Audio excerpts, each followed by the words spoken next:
Assalamualaikum anak-anakku, siswa SMP kelas 9. Selamat berjumpa dengan saya, Ibu Didit Aryani dalam pelajaran Bahasa Indonesia. Marilah kita buka pembelajaran kali ini dengan mengucap Bismillahirrahmanirrahim. Kali ini kita akan mempelajari bab 3, yaitu mengasah kreativitas dengan cerita pendek. Dan tujuan pembelajaran kita kali ini adalah diharapkan anak-anak mampu mengidentifikasi unsur pembangun karya sastra dalam teks cerita pendek yang dibaca atau didengar.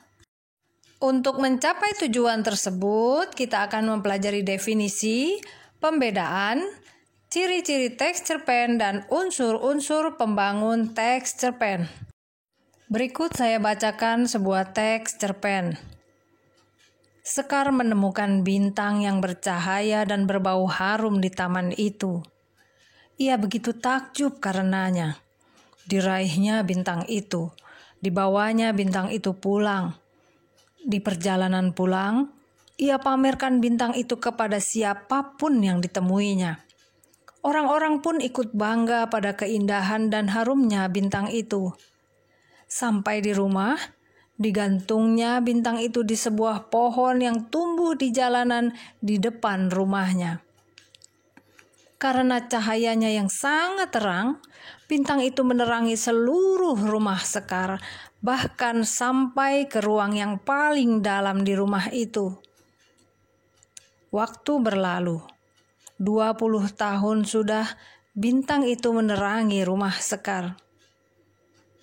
Sore itu, Arini berjalan di tengah hujan yang sangat deras. Ia bertemu orang yang sedang kelaparan dan tak punya makanan. Ia tak pernah sanggup melihat orang lain menderita. Diberikannya roti miliknya kepada orang itu, meskipun ia sendiri belum makan. Laparnya hilang saat melihat orang itu kenyang memakan roti darinya. Langit makin gelap, hujan belum juga reda. Ia sangat kelelahan dan memilih berteduh di bawah pohon ketika ia berada di depan rumah Sekar. Cahaya bintang yang tergantung di atas pohon itu membuat Arini takjub. Ia merasa bahagia saat berada di bawah naungan cahaya bintang itu. Sebuah rasa yang belum pernah sekalipun dirasakannya selama ini. Tanpa disadarinya, bibirnya tersenyum manis, sangat manis. Tiba-tiba, bintang itu terbang, menghampiri Arini. "Tidakkah kau mengenali aku?"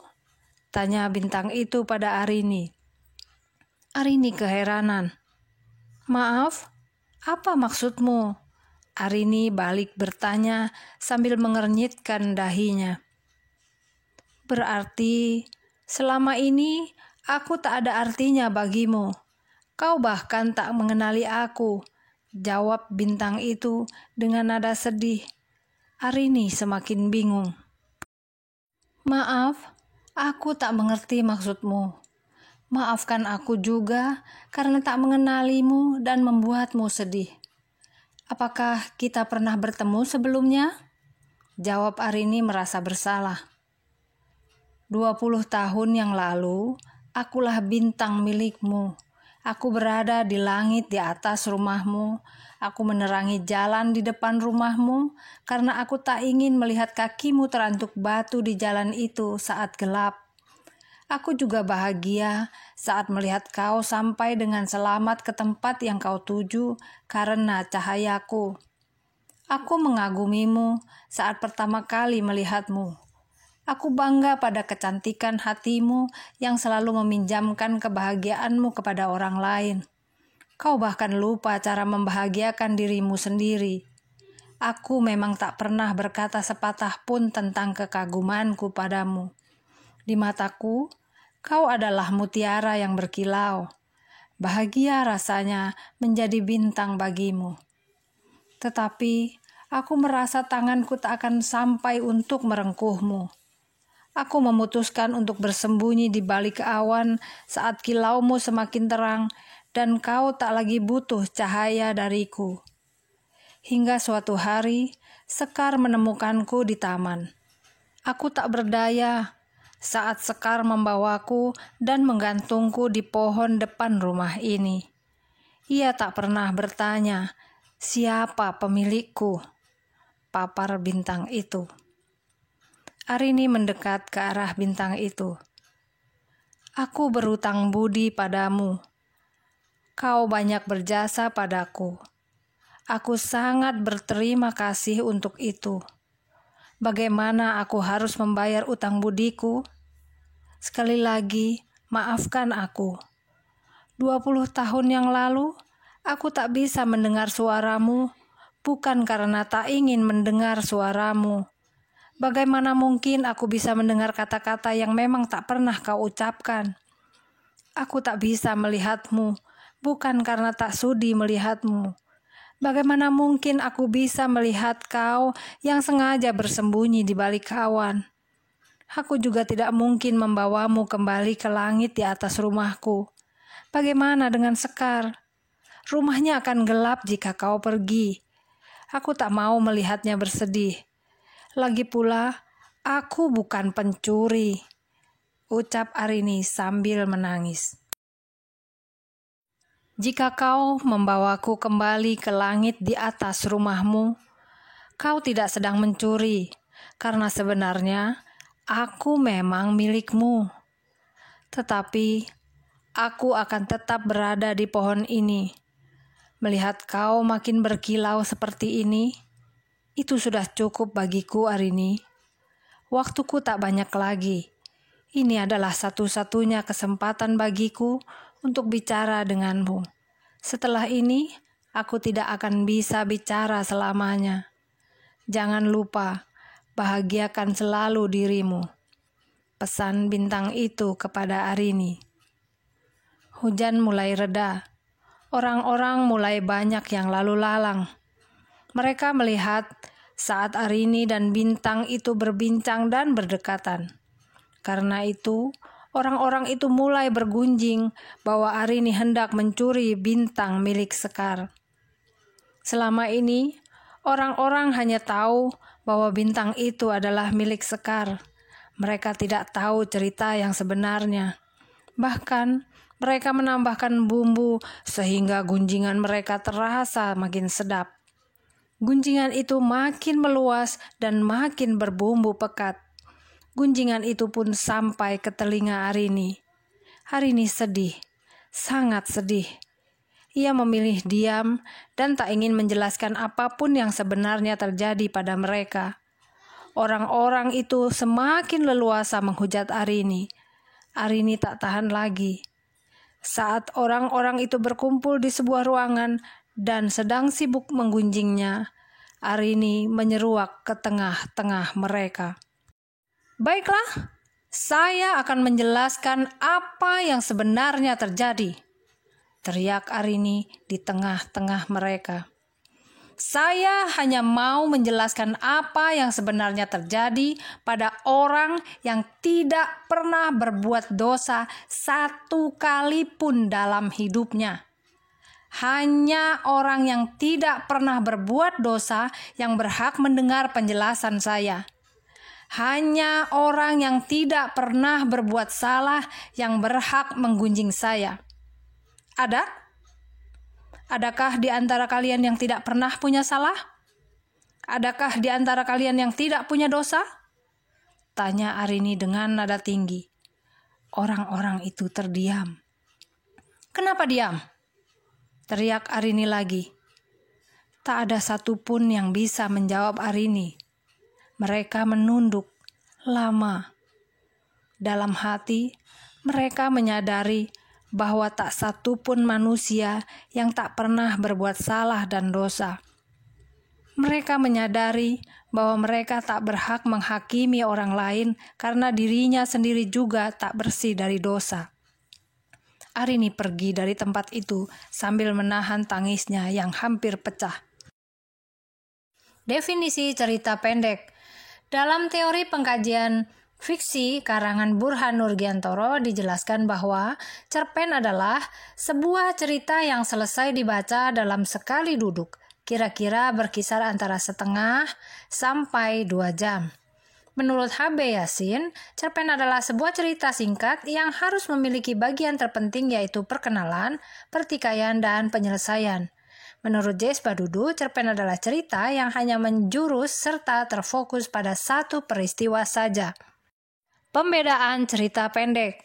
Berdasarkan panjang dan pendeknya, cerpen dibagi 3, ada cerpen sangat pendek atau short story, cerpen panjangnya sedang atau middle short story, dan cerpen panjang long short story.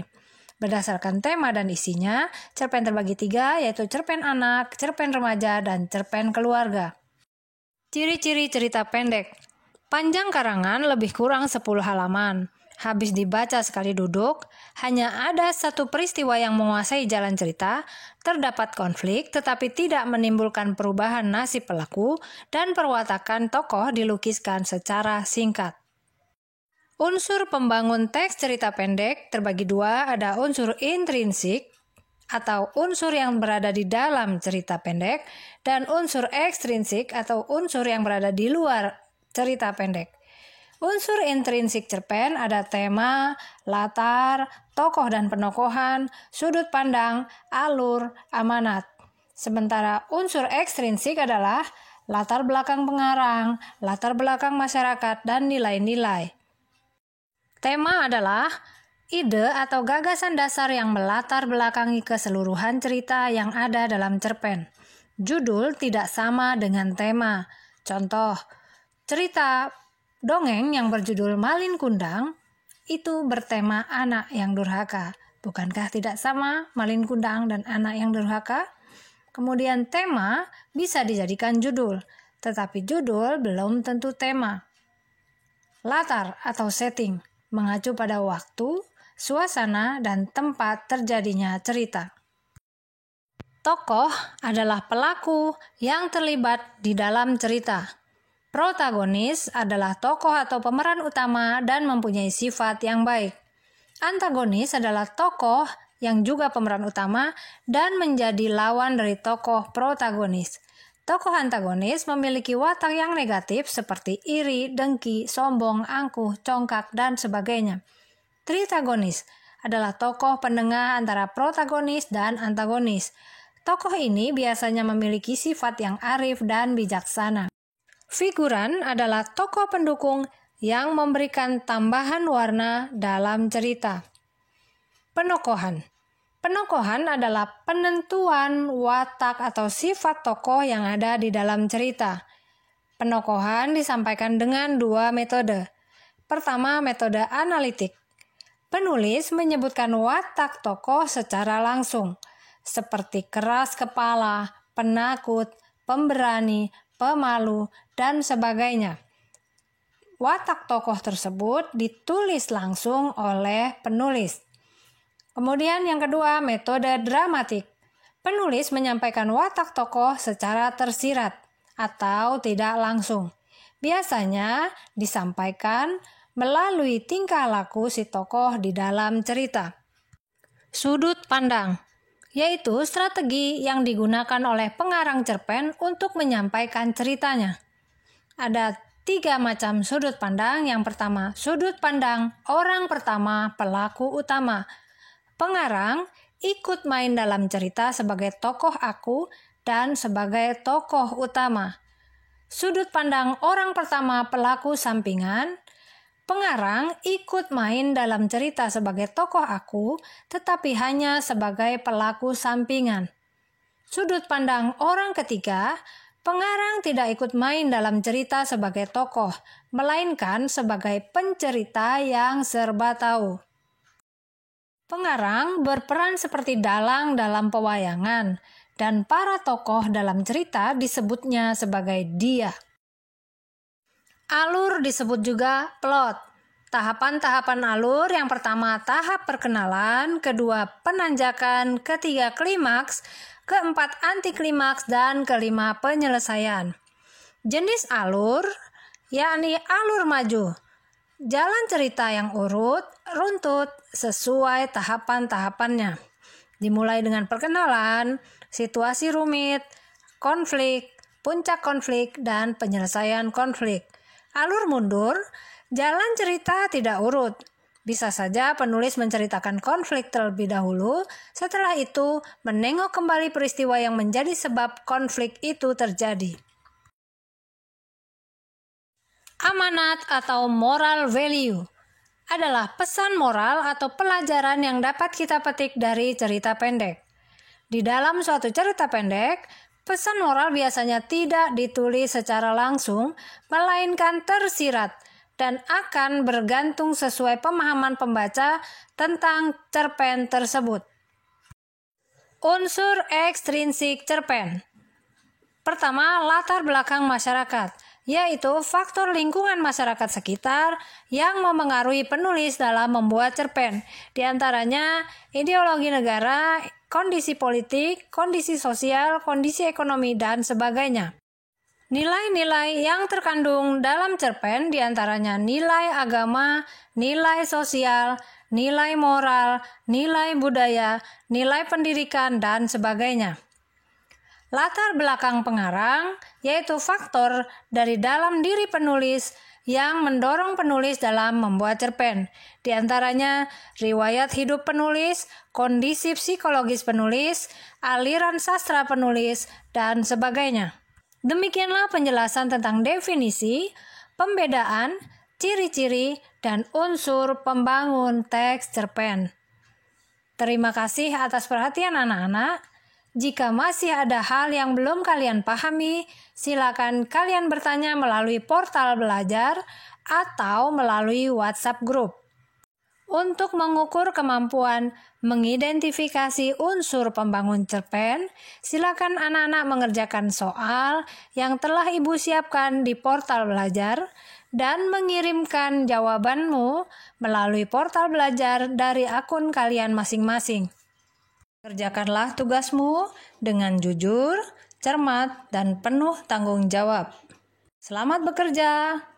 Alhamdulillahirrabbilalamin. Wassalamualaikum warahmatullahi wabarakatuh.